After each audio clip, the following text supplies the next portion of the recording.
Ladies and gentlemen, boys and girls to the broadcast here, the Summit 7 European qualifying action coming at you. And we got two great CIS region teams going at it. Vega Squadron going up against NaVi here in a best of 3. Looking forward to this one here. This is an elimination match, of course, once again. The winner of this advances onto the playoffs, actually. The loser will be done here in what is the Summit 7 qualifier. So looking forward to having some good action here today. With all that said, I am Breaky CPK, and I'm joined by my co-caster, Z-Rock here. Z-Rock, how's it going, man? You know, it's just another great day. Get to watch some good Dota. And this is actually a grudge match, right? They played the first round of the tournament together. Did they? I don't know. I believe so. Did they? Yeah, let me check the brackets real quickly, because, yeah, you know, you are right. I apologize. I thought Vega... And Vega, like, thrashed it. Yeah. It was like a 20 and a 30-minute game. Yeah. That was well. The reason why I said that, because that was actually the only one that I happened not to cast here at these qualifiers, so I was a little confused. But, anyways, but you are right. Yeah, I do remember looking into that though. Yeah, Vega Squadron had a pretty good time, and in the end won that series. So a rematch of sorts, as you're getting at. Yeah. And I always love seeing Tusk in the meta. Super fun, super dynamic hero. Tons of options, lots of flashy plays. Yeah. Should be a lot of fun. I'm excited. Now, most notably, Warlock and Abaddon both slipped the ban and pick phase out of the first phase. Not see this super surprising out of Vega. They tend to not necessarily favor the premium meta picks as much as a lot of the other teams. But NaVi, I'm just surprised to see them let those slip through entirely. Opting for the Jug tree. Juggernaut, one of those on-the-fence heroes that'll get first pick, that'll get last pick, that'll get forgotten about, just always around. But let's talk about this tree. What are your thoughts on how trees performed in this event or around this patch? You know, in general, tree I feel like has been overall decent. It's kind of interesting because, you know, when tree was first introduced into captain's mode, I just remember hearing about, like, oh, how this hero is, you know, potentially going to be pretty damn strong. And the living armor is one of those abilities where it's kind of hard to appreciate sometimes as a spectator because it's constantly doing work, you know, the global presence from both heroes and then towers as well. But I feel like we haven't seen as much roaming and ganking potential with the hero as he can bring. It's been more about defending than anything, which is kind of disappointing. Yeah. I'm still waiting for that, you know, battle tree and build here. No, and I mean, that's kind of exactly my point. I feel like we've seen way more trees maxing living armor than Nature Skies, which was definitely a shift from when it first came into CM, and everyone was maxing Nature Skies. And I just see a lot of games where I feel like it does nothing, but they still win. Or there's some games where I feel like it's single-handedly carrying the game. It just seems like there's no okay tree games. As I said, it's doing okay overall, but it feels like it's either way in one direction or the other game by game. Yeah. 10 seconds remaining. Yeah, no, I'm actually curious to know what the stats are as of lately. And I know I like Kiev again. He overall did pretty well, and exactly, it's just he is doing well. It's understandable that he's being picked up in high priority, but yeah, I do think there is another way to play, and that not a lot of the teams have really opened up to yet. So, but again, still being newer into captain's mode itself. Perhaps that's something eventually to come down the line. But picked up by NaVi here, you expect it is going to be more of that defensive, more of that, you know, be here for the living armor presence. And overgrowth is always a strong ulti ability. Coddle, follow this up. Yeah, Coddle. Our long-lost first pick, first ban hero from a couple months ago. Still super strong. Real quick, I want to touch on the bans. NaVi banning Ursa and Alchemist does let the Terrorblade through that Vega has been favoring super heavily. Oh, TBU's first ban. Derp. Good morning. But yeah, Coddle, if they get a good offlaner that can provide pressure, thinking like Clockwork here, it would be a most notable one that we've seen played a lot, really can just do a ton in the offlane. He just gets a cogs and a battery assault, Coddle eliminates from the tree line, and all of a sudden somebody explodes. Yeah, it's... That's my super basic analysis, but, you know. You're right. So that's what matters here. Low-level analysis, too easy. But no, in reality, it's just a strong combo. I mean, the game is made up of 1-2 combos. Now, the real question is going to be, I'm assuming carry jug, but carry jug with a support tree is a little difficult to run. Leech Seed is a good slow, and it's a long-lasting slow, but it's not the most damage in a lane from a support. So we'll have to see if they run maybe that mid juggernaut, depending on the matchup. Although Vega does have a ton of melee here. If they'd run something like a puck middle type thing, could do a ton of work. Yeah. We all know Dendi puck. I was gonna say, yeah, we're gonna see that Dendi here, and you know, it's interesting because I personally, I don't know if I've gotten the chance to really cast Dendi yet. I've been casting now for 9 to 10 months here, and the god Dendi. You want one of the old school Dendi heroes? Oh, Pudge, Dendi mid of course. Rubik. Dendi mid Rubik. Yeah, he did that all the time. Wow. Oh, he was. I mean, it was like one of the signatures. Like, yeah, the Pudge, that was a thing once in a while. It was more of a joke than anything. And then basically when Pudge came out, there weren't a ton of heroes in Dota still. It was like Tidehunter. Tidehunter was the first pick first ban for the first year of Dota 2. Because there was like 18 heroes or something. I mean, it wasn't that bad.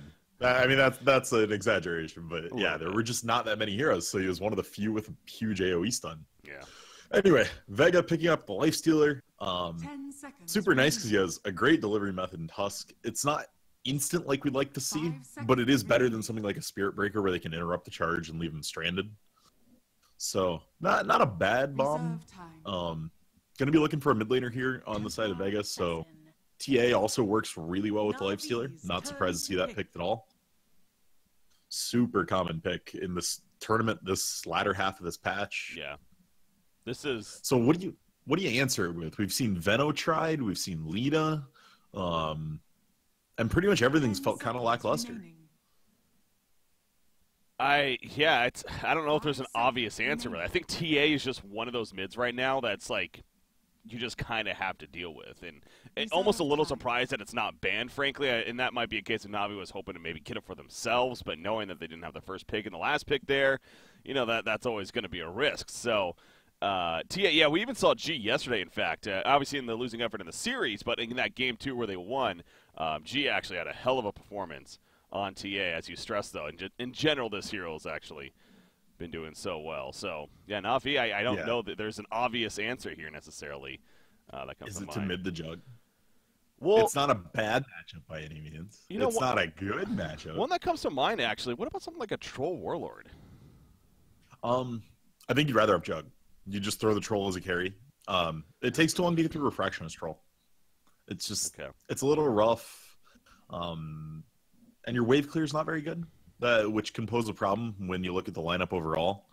You've got Coddle to spam out waves. You've got Rocket Flare, but in the like early-ish part of the game, 10 to 15 minutes, I want to say if you run a troll mid, you probably lose most of your towers pretty quickly. Yeah, so it's kind of you say it would take a while to get off. Like in my mind, it's more like having that fur. Ideally, could actually burn through pretty quickly, but it just still takes time. You're right; it doesn't have that ability to. Yeah, Blade Flurry melts it instantly. Yeah. This is an okay answer, just because if you can get a Q onto a TA while she's trying to harass you, and then right click her, that's 3 refraction charges. 1 from the Spirit, 1 from the right click, and 1 from the Overload. They're all separate instances, so not a bad way to get through it. And looking more for their overall team fight. It's something that in the mid game can just jump to Warlock, try to stop the Chaotic Offering from going down, really be a little more evasive. The one risk is he's going to be super vulnerable to ganks pre-6. If Tusk just looks at him funny, Storm might fall over. Well, we're going to see the Dendi Storm to finish here, and looking forward to seeing how this game now shapes up. By the way, there is a stand for NaVi, as we see here. Exclamation point. What a guy. I love exclamation point. That's my boy. Yeah. Standing in for who? Suniko? Wait, no, that is... it said it was Suneko. No, it is Suneko. I'm sorry. I just saw exclamation point, and that just kind of registered now that you mentioned that. And the stand-in tag. Yeah, I'm just like oh, cool, stand-in here. No, but that is Suneko, so never mind. It is their full 5-man roster. I apologize. Has he been playing with them for like 3 weeks? Why is he not tagged up?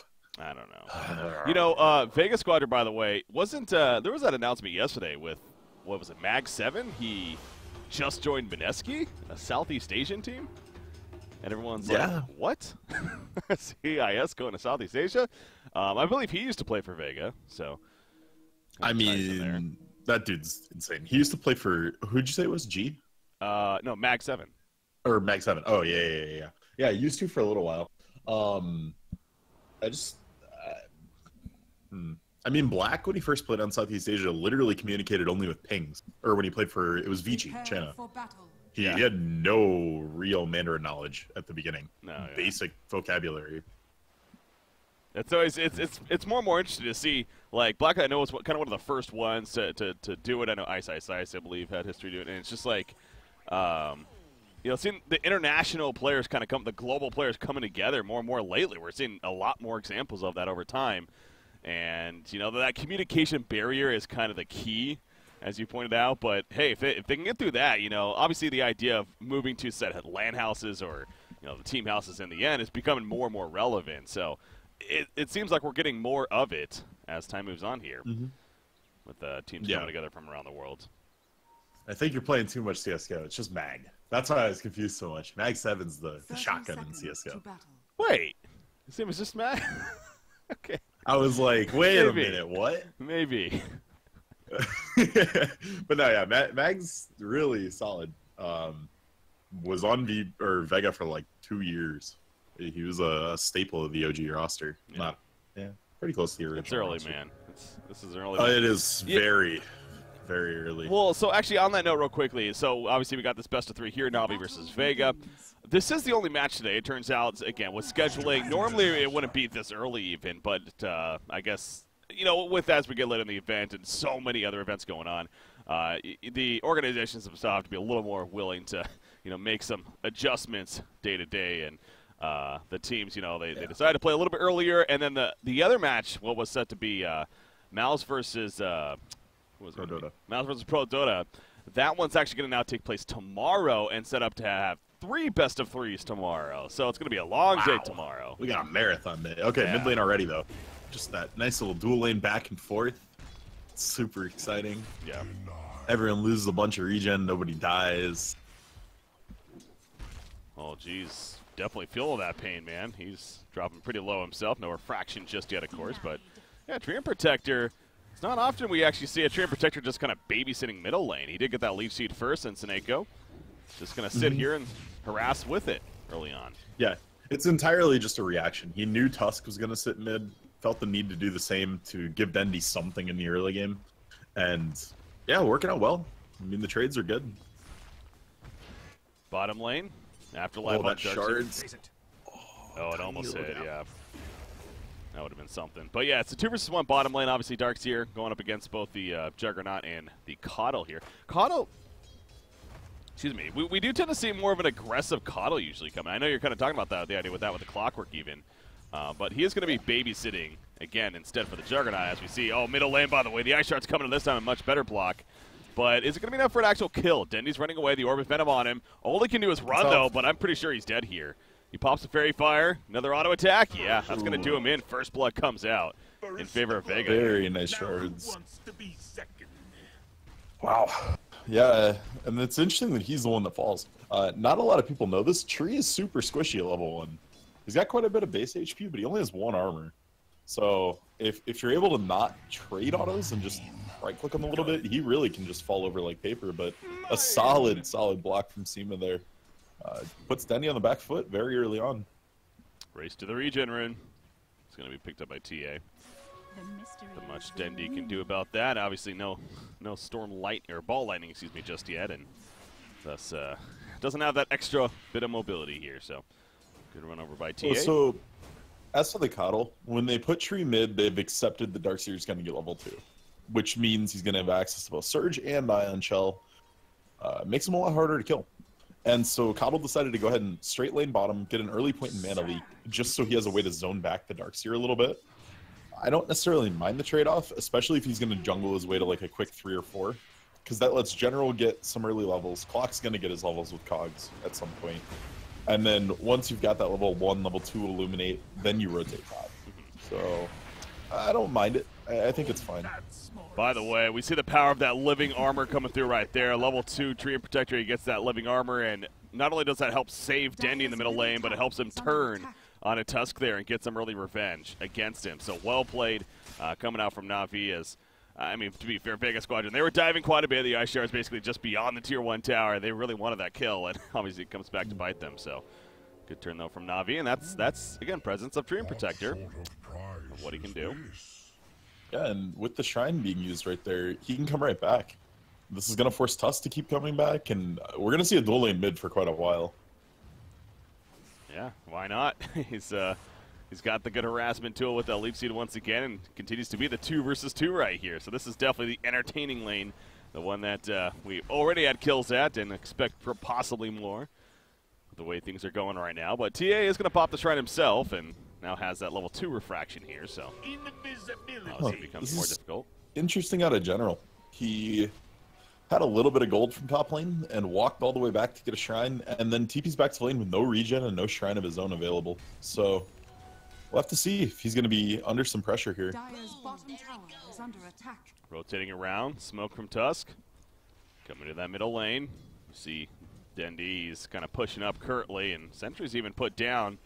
Maybe in case Tree and Protector hit a nearby, if anything else on a counter ward. But, oh, it's actually now the Sentry put down by Seneko, and he's just going to beat down this ward that he clearly saw Tusk put down. He's kind of trying to bait him out. Neither of them had Tangos on the side of Radiant, though. Oh, so that Tusk was just well played, walks up, Tangos the Sentry, and was like, gotcha. Yeah, I was wondering what that was about, but well played by Tusk right there to react to it. So they know the ward's there, obviously, but they need another Sentry. Take care of that. Seems like that is going to be coming out, and Tree and Protector going to look to get that gold back, what he just spent there. Dire's bottom tower is under obviously, Storm Spirit's not in the middle lane currently. He's currently falling back, and same for Darkseer, though, to be fair. He's at his own jungle. But wrap around here as Silent on the Warlock. He's being run down by General, but now General's the one that has to be careful himself. Living Armor is applied. Helping to tank up again, and he should survive throughout all this. Denied. Early rotations, though. He's gonna hurt. This might kill him. 28, 10, 3, oh my 0. God. It does. There's a Fatal Bonds on the entire creep wave. Wow. So, yeah, just very heads up from G there. Just to plow through those creeps, dealing as much damage as he could before the bonds dropped. Yeah. I definitely was not expecting. God, Fatal Bonds is strong, man. It's get on a full creep wave like that, especially. It's not often you see the long-range kill, as we saw right there, but they make it take advantage of it even. So. And this start from Vega is looking very okay overall. The mid lane's rough, but it's rough for both sides. And the Warlock has so much experience for a support Warlock right now. He's level 4.5 at 6 minutes. And maybe better with a kill on General here. Yeah, getting that living armor. Cold. Oh, there's the Fatal Bonds again. You know it's a kill. It's 100% a kill unless you can pop the Shrine. No, he's like, Shrine, come to me. It's not going to happen. That's a tough start for General now. Yeah, if you get bonds to an entire melee creep wave, you're going to take roughly 500 damage if they kill off the entire wave and they were all full. Yeah. So, I mean, it's just a nuts skill as far as how much damage it can do. Radiant's top tower is under attack. Again, see an example of it now a couple of times right here. So Clockwork, he feels the pain, that's for sure. And mentioned kind of an okay start here for Vega Squadron overall. But, yeah, bottom lane, Pycat, here on Juggernaut. He is doing fantastic himself, 46 and 19 creep farm, and he's got the phase boots. As he's going to get more assistance from Biver meanwhile. Middle lane, Dendi will go down. Tusk actually rotating in this time, and G dealing plenty of damage for the kill. He actually has those traps now. Able to catch Dorspear right before level 6. That's the key right there. Getting that kill. Yeah, Dendi just had one more creep there. He gets out, but instead, that is the slow, painful death. Well played. Dendi back to the middle lane, but it's going to be level 6 here now, so obviously it's going to be much more difficult to kill, especially with the roaming Tusk, but it's already fell victim, so Vega Squadron can be happy with that. In this middle matchup now, TA, take a look at the net worth here. He's 3,000 net worth, about a 2,500 net worth currently for the Storm Spirit, so TA already having the better of starts, and is going to jungle here now a little bit as well. Darkseer also seems like he's doing all right at least. He is level 5, almost level 6 himself. Compare that to the Clockwork, who's, I guess, 5.5 too. So Clockwork, they're by 2 deaths. Not doing too bad. Yeah, they're definitely in a similar position. The support level differential is the bigger one. I mean, the Warlock's a full level up on Coddle, and the Tusk is actually a little down on the tree. But, I mean, to be fair, the Tusk has done so much more work in the mid lane than Tree. You see General, he's like, I remember this. Having flashbacks here. This time he's full life, though, so He's going to be more than fine, and those tranquil boots on top of that, but it's still got to be so annoying. Having to constantly deal with that. Fatal Bonds, that is. Fatal Bonds, by the way, level 3 already. Wow, Warlock's level 5 here himself. Soon to be 6, so. Yep, yep. It'll be one of the faster 6s we've seen in a Warlock for quite a while. As that main support, he's leeching some experience off of the triple stack here for TA, and not only beneficial for the Warlock, but especially TA, who's really jumped up there now in net worth. Going to bust over 4,000. This might be the first game I've ever seen a Warlock not need to tome at 10 minutes. He's already 6 at 9, so they'll be able to give that to Tusk, get the level 6 up on Tusk sooner, and yeah, in a very, very strong position to take a fight. If there's something that Vega sees, basically they've got their Infest up, Tusk can already snowball Lifestealer in, and then you've got the Chaotic Offering behind it way earlier than most teams would be expecting it. Ooh, top lane could get interesting up here. Lifestealer going to make his way back in, but he does not know. There's 2 more here, including the Juggernaut, actually, who's up here. So here comes a bash initially. Nope, the leech scene, never mind. Rage pop, but the Omni Slash on top of him as he's running towards their tower. All right. He wanted to get to the creep wave, because Yeah. if he made it to the allied creeps, he can't just kill him from full HP. So if he jumped in like the back one, he could actually get time for his whole team to rotate. Solid rotation, though. Doing what I want every Juggernaut player ever to do. You get 6, you TP, you kill their carry with Omni Slash. It's like the dream. Oh, NaVi, experienced team, and make use of that right here. So Pycat will push out the top lane a little bit more, but not going to go for the tower kill by any means. Still really early on for that. Is this about Clockwork? He finds a solo Tusk. He snowballs out, though. And will survive, but General keeping the pressure up. Is level 6 now. Hasn't used his hookshot just yet, but he has it. As a mechanic to use here now, as Coddle's been absorbing some experience at the bottom lane. I mean, overall, this is one of those games, you know, everyone's getting some decent levels, except maybe the Tusk. Tusk is struggling a little bit.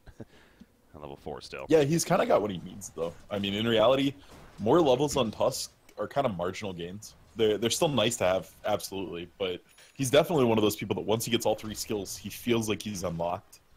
So while they'd like to get 6 up on him, get the Walrus Punch so you have 1 more CC, they're not in bad shape on him right now. Yeah. Dire's middle Tusk, tower is under attack. that level 10 talent, yeah, 40% experience gain. Pretty, But the damage. high. Radiant's top tower But is damage, under you're all attack. right. I mean, potentially with that Walrus Punch thrown in, you know, he could be quite the damage dealer to be fair, but I feel like, yeah, you need to be kind of snowballing. Get the pun there. You got to kind of be, you know, doing pretty well in the game as far as taking advantage of that, so. Now, Crystal Maiden, on the other hand, definitely should get the 60 damage talent. Def. No, but, yeah, Tusk, by all means, doing just fine for the team, as you pointed out.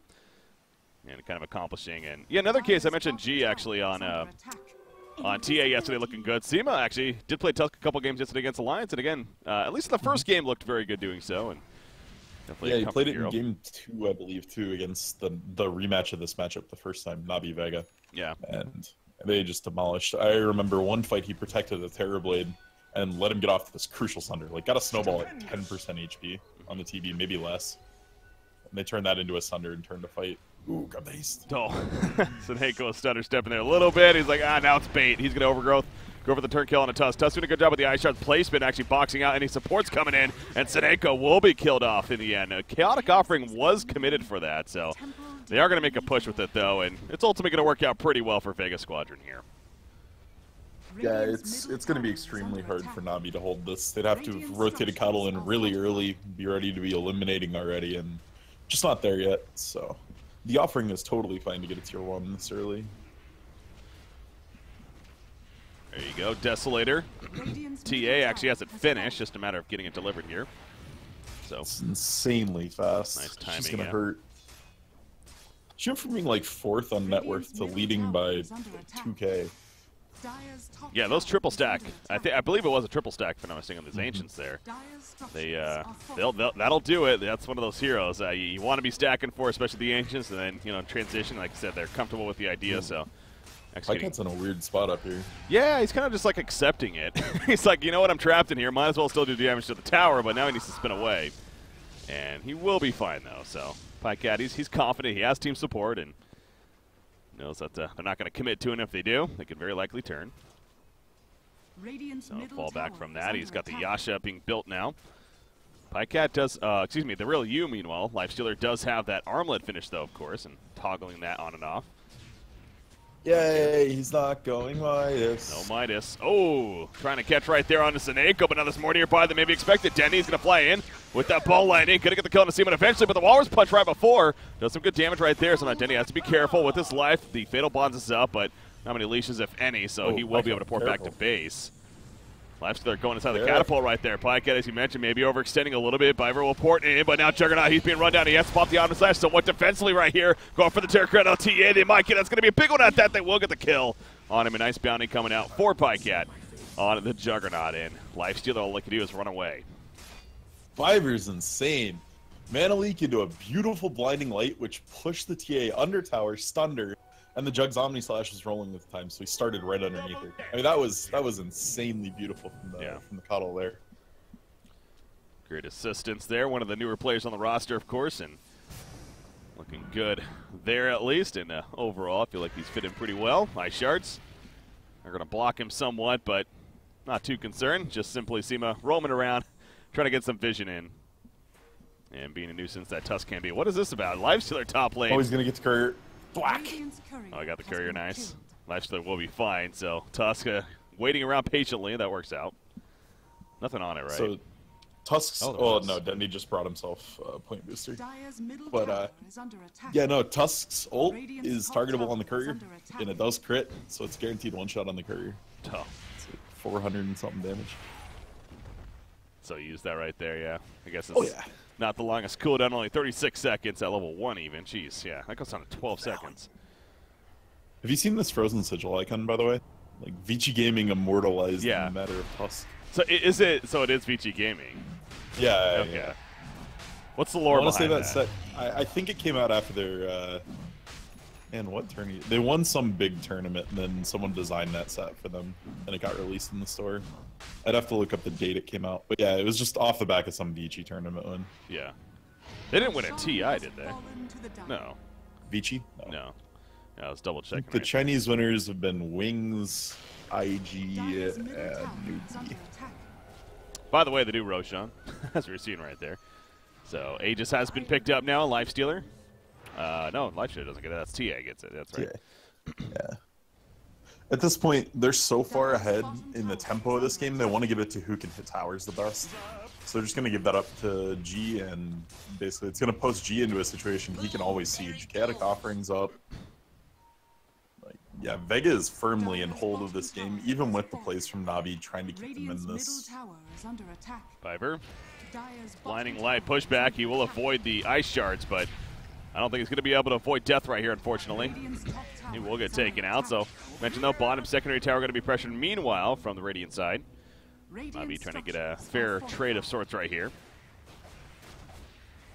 But Vega, they're going to keep the pressure up at the first tower at the top lane. But again, I don't know if that's a trade they necessarily just want to give up by any means. No, not in this kind of situation. I mean, they feel like they're there, they might as well take it. And they may still have time to defend this. The Darkseer's here to push the waves out. Yeah, Darkseer good at that, level 4 Ion Shell. More than enough to push it out, and he's got the mech on top of the Arcane Boots, and interesting, he actually has a Rod of Atos queued up. That's not an item we get to see every day. Yeah, it's just the fact that Root is starting to get more visibility. It totally stops ball lightning, so if you can get it on a Storm Spirit, super good. Yeah. I remember that being talked about, like how Root just got so powerful, and heroes like Storm Spirit were going to be heavily nerfed as a result. But Rod of Atos just never really took off as an item. Now, General, by the way, he's going to be caught over here and trying to hookshot away, and he will be successful with that hookshots to his teammate. Now, Seneko could overgrowth and simply run with it. It's a full-on retreat move here from NaVi, though Dendi had different plans. He kind of goes in and is like, hey. But he'll fall back. He has a Bloodstone now, and he has that Regenerate actually even bottled up. So just Dendi things. Regeneration. Hello. Yeah, I mean, Atos, the problem with it is it's fairly expensive. 3,100 gold. It's more than a Yule's. It's more than a Force Staff. It has less options to it than most of those cheaper items, and it doesn't give you any regen. Which, if you look at all the other items that people like to buy early game, especially on supports and offlaners, they give some form of regen. So you can spam your spells more, you can have more time outside of Fountain, and Atos doesn't really do that for you. That's fair. There's got to be some reason as to, oh yeah, Storm Spirit middle lane. He's trying to go for the kill on a Warlock. Meanwhile, Chaotic Offering is ready to go, but not saying he's going to commit to it by any means, but we'll see if maybe gets enough support. Man, he's going to live, actually. That Shadow Word, not even maxed out, but it still does plenty. Yeah, nice CPM, though, from Darkseer. That's what saved him. The mech and the Surge both getting him out of a bad spot. Meanwhile, Coddle bottom lane gets picked up between the TA and the Lifestealer. But you see Seneko setting up, does not have Overgrowth, however, just going to open up with a bash right there. Unless Storm Spirit really commits to this, though, I don't think that they're going to be getting any kills out of it. Yeah, they will be able to fall back in time, and they have their own supports coming in now. So, be too risky for NaVi to chase.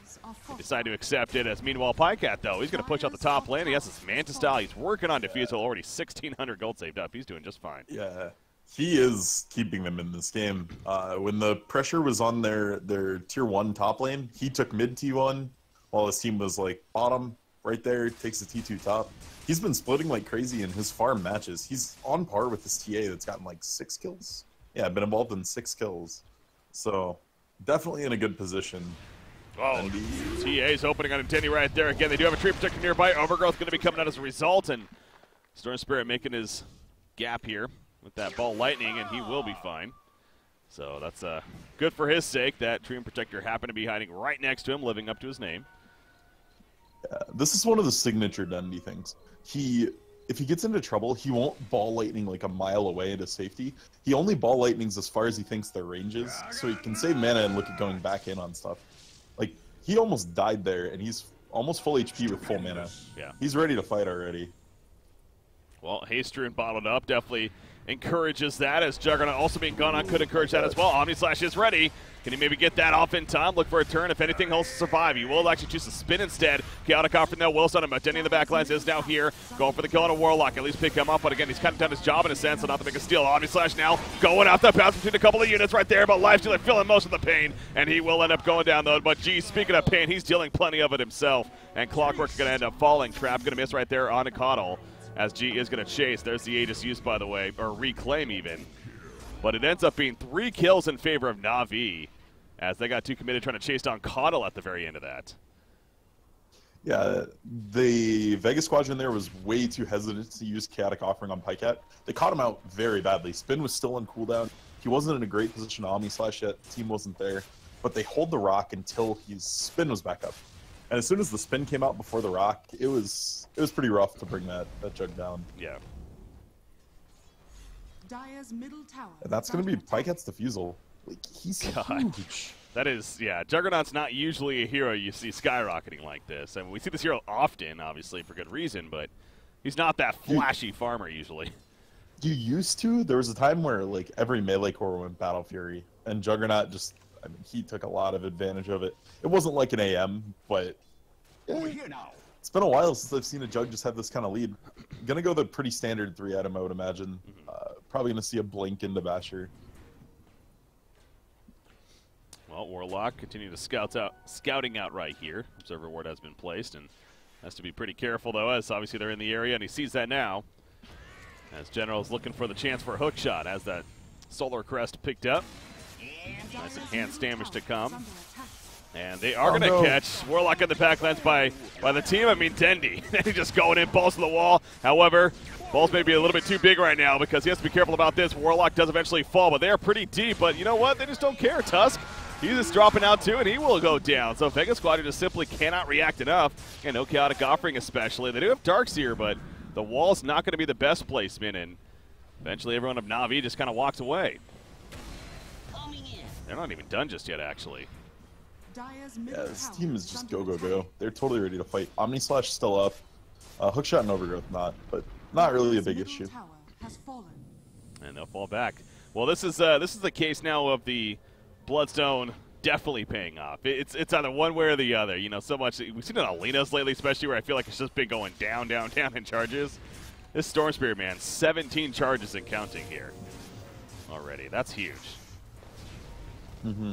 Yeah, he's massive. And, I mean, I got to give Dendi a huge hand for the way he's playing these team fights. He's putting Warlock in such an uncomfortable position every fight where he's forced to either rock early and very inefficiently or die.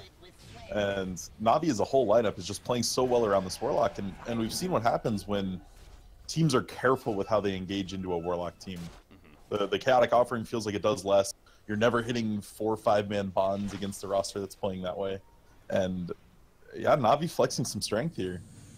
Yeah, I agree that Dendi especially is playing very well, but at the same time, actually, hold on, Dr. General, he is, he's going to be found here, living armor. I mean, he's tanky with that Solar Crest too, but not going to be tanky enough. And Darkseer MVP vacuumed them behind the enemy lines, so the hook shot out ended up going right into G's face. Is that what happened? Dendi, he's going to go back in right here. Not going to get a kill. Again, just going barely away, though, with that ball landing, as you stressed earlier. Trying to keep nearby because the team is rotating in, and they're looking to make some big plays right here once again. So Chaotic Offering is up, though.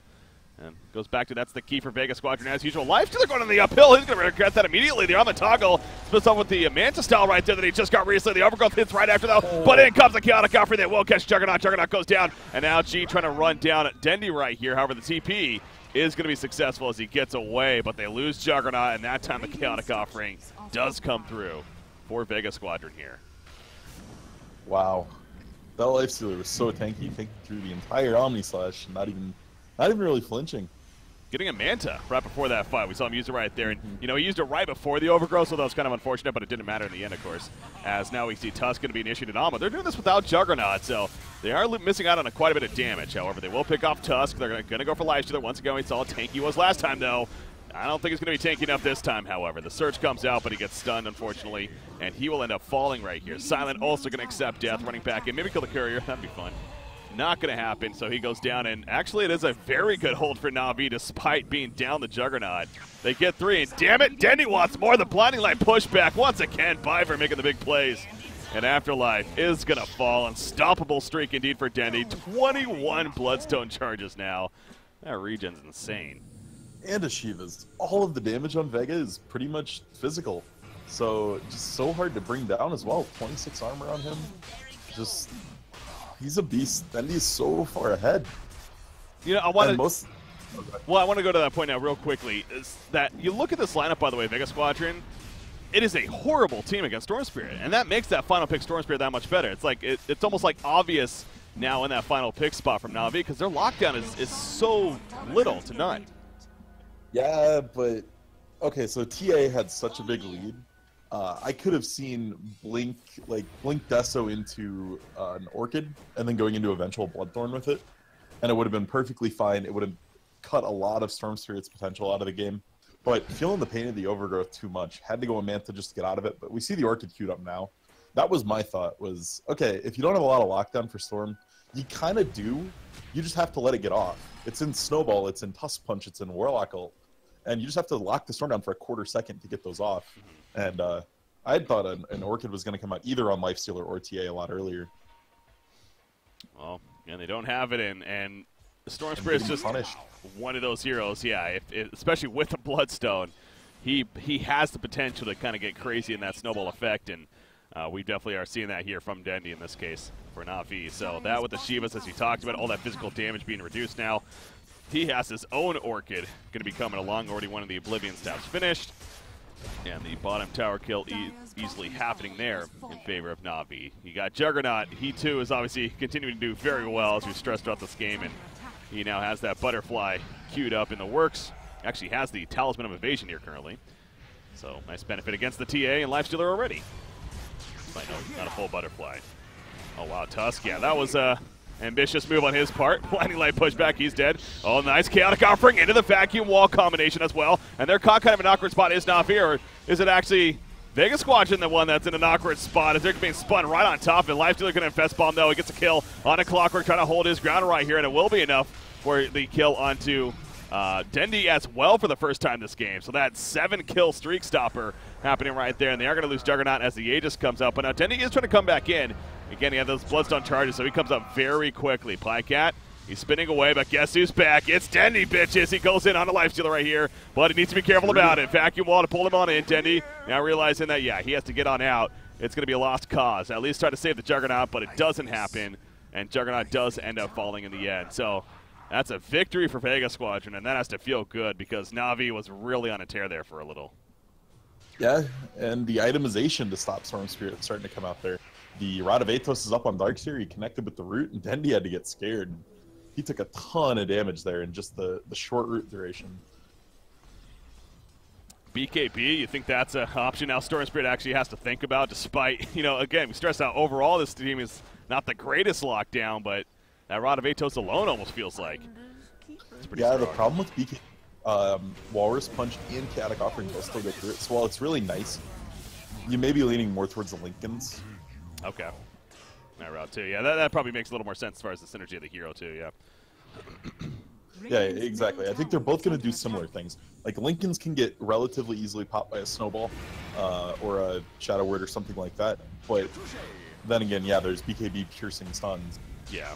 It's, so you just take the fact that Lincoln does better stats and go that way. Yeah, how about this, by the way? They pick off Lifestealer and then they pick off Tusk while we're, kind of analyzing what just happened in the last fight. So it's like, nah, we didn't even think about it happening. And again, Dendi was up very quickly because of the Bloodstone charges he had, so he's already back to work and back up to 16 charges with that said. But, yeah, whenever about the idea of the Lincolns, I understand that, yes, that should be a little bit of a deterrent at least, that, okay, they have other abilities that can take it away, but you still have to use said abilities in team fights where it can be chaotic at times and, lots going on. I'm not saying these top-tier players can't take care of that, but it's still the fact that they have to do that beforehand. And, being a top-tier player, you'd expect that they could possibly get that time to react then when they see a beat pop. So, still overall think it's a good item.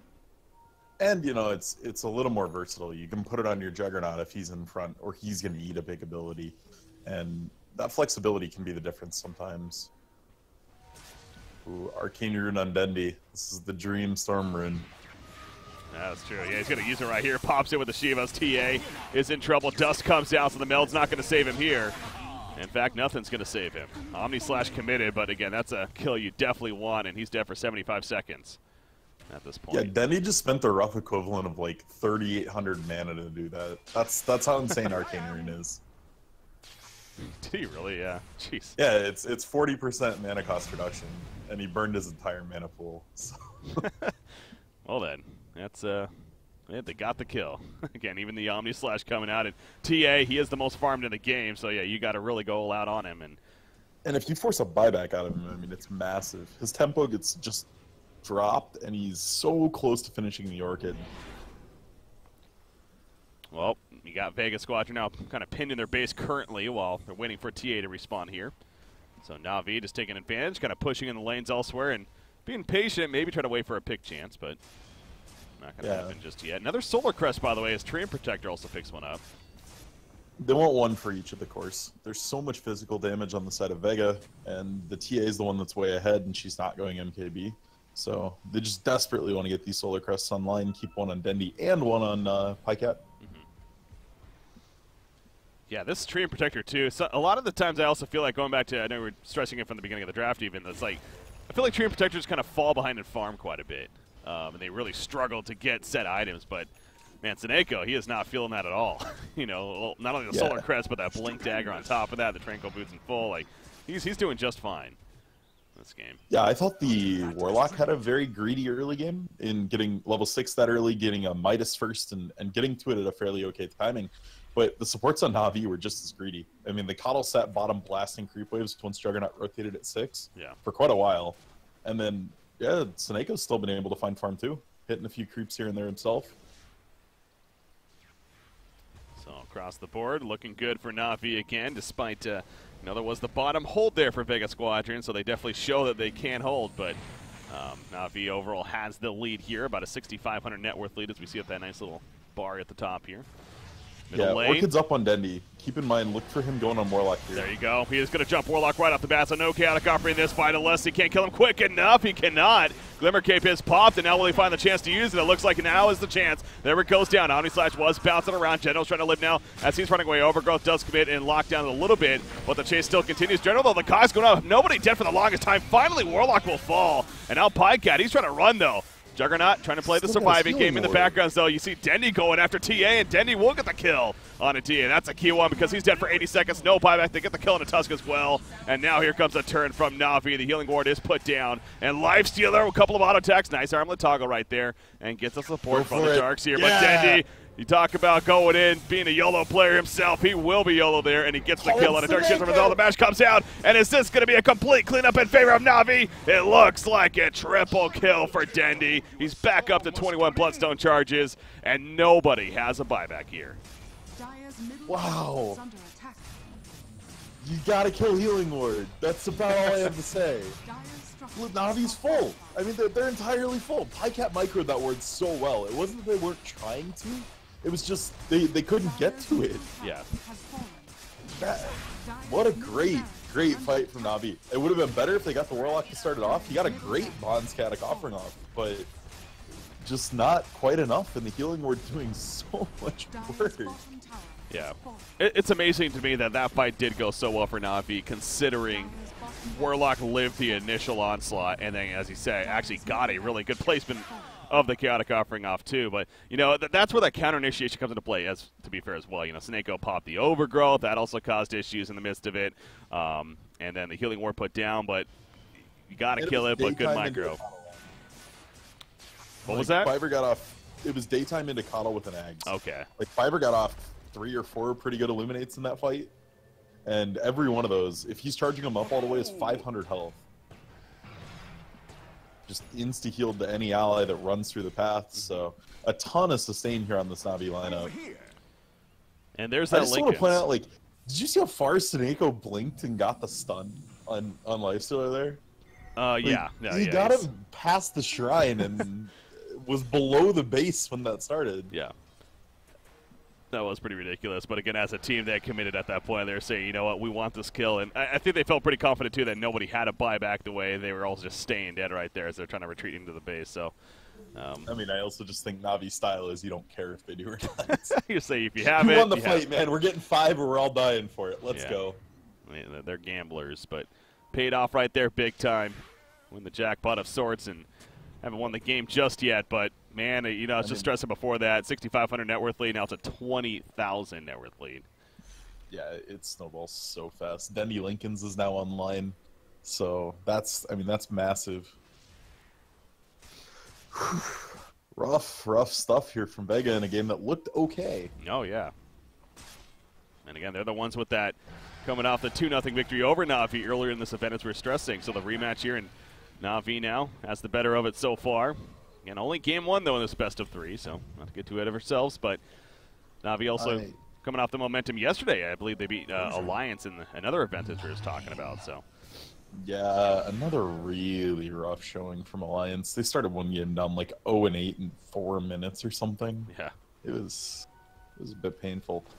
I mean, look at the Lifestealer, though. This poor guy just flatlined. He opted for a Manta because he thought Overgrowth was just screwing him that hard, that he needed a way to get out of it. And just hasn't gotten anything since. Literally has not gotten a single item in, like, 15 minutes. I feel like if Dendi? you... What's his, yeah, Dendi's just around the... he's going deep, man, again, trying to kill Darkseer, but he will back out this time around. Going back to the Dream Protector once again, if you can pick up a hero like that that forces an odd pickup in the Manta style, I mean, again, I know it's not useless by any means, but again, he's not getting maximum efficiency because he's not the agility-focused hero. So forcing him to get said item as you're stressing is like, that's already kind of a win in some ways. You know, having the hero alone kind of does that. So another reason why Treant Protector is a strong pickup. Yet again, but Treant Protector going to get caught right here with a couple, but out comes the Crimson Guard, actually. And here comes the support now as Juggernaut. He's going to actually start running away, but Dendi, he's doing his thing in the back lines. Tusk, he's dropping low himself. But a big overgrowth on 5 heroes. Oh, there's a lot of illusions there. He was Omni/Goes as well, and going from hero to hero. Gets a call to Darkseer. Down goes Tusk. Now they will lose Treant Protector. And actually, Dendi's having some trouble with the Lifestealer over here, it looks like. But Warlock also having trouble against many others, and he ends up falling. Blinding Light pushes TA over the ledge, but it's just not going to matter. TA goes down, and Lifestealer's like, well, I tried. Go for him. We saw what happened last time. Yeah, of course they're going. There's the Vortex pulling right back in, and there's the kill. And if you're Vega, I think that GG is looking pretty appetizing here. Finish him. Nope. They want to buy back. They want a chance. That was interesting timing right there. The vacuum. Well, going to pull them in, stall them a little bit, but the last-ditch effort here definitely for Vega Squadron, that is. But TA is going to be pulling that Illuminate going through, and again, you see the damage from it, as well as Pycat putting in plenty of auto attacks, and TA, that's a tieback for him. Lifestealer just simply trying to be that last stand effort, but it's not going to happen. GG is going to be called, and NaVi will take game number 1 here. Overall, looking pretty good. I liked the draft out of Vega, I really did, but they all just needed 1 or 2 more items. Your TA needed to get to BKB, and your Lifestealer just needed to get to anything. And the NaVi just, they found their opening, and holy hell did they push it. They got that Aegis up on Jug, took 2 towers, a big base team fight, and then everything just went to hell. I mean, Dendi definitely MVP, with the Coddle being a close second. I think the only thing I'm disappointed in slightly was their use of the clockwork. I mean, we've seen General make way bigger performances than that, but he just didn't have to, I guess, this game. The rest of his team did everything they needed. I was just looking at the inventory. I just happened to glance at the inventories at the end there, and you mentioned clockwork. He had a butterfly. It's not quite as good as the double Chrysalis build he did, like, yesterday on Darkseer, or 2 days ago on Darkseer. Yeah, but that's something. Yeah, General... I don't know if it's lost them a game explicitly yet. I'd have to go back and look. But pretty much once he feels like they have a lead, he buys whatever he wants. Yeah. He's just like, what's going to be a meme? What's going to make Twitch chat laugh? Well, I also looked at that. You mentioned Dendi. I mean, obviously, we mentioned Dendi plenty of times that game for good reason. He was zip-zapping around doing Storm Spirit things, getting kills, and you also see the damage difference. 32,000 plus damage. Nobody was even close. The next closest was 20,000. His teammate Juggernaut and TA on the other side were there, so he just was wrecking left and right and kind of that momentum controller for the team. So that's going to do it, though, for game number 1, guys. Again, best of 3, however, so Vega Squadron going to try to get some revenge here in game 2, force a third game, but NaVi would like to clean it up here and move on to the playoff stage. Well, we're going to find out which of these 2 teams will be moving on with game number 2. Going to be coming up next on Breaking CPK, joined by Z-Rock, guys. Stay tuned. The Summit 7 European qualifiers continue next.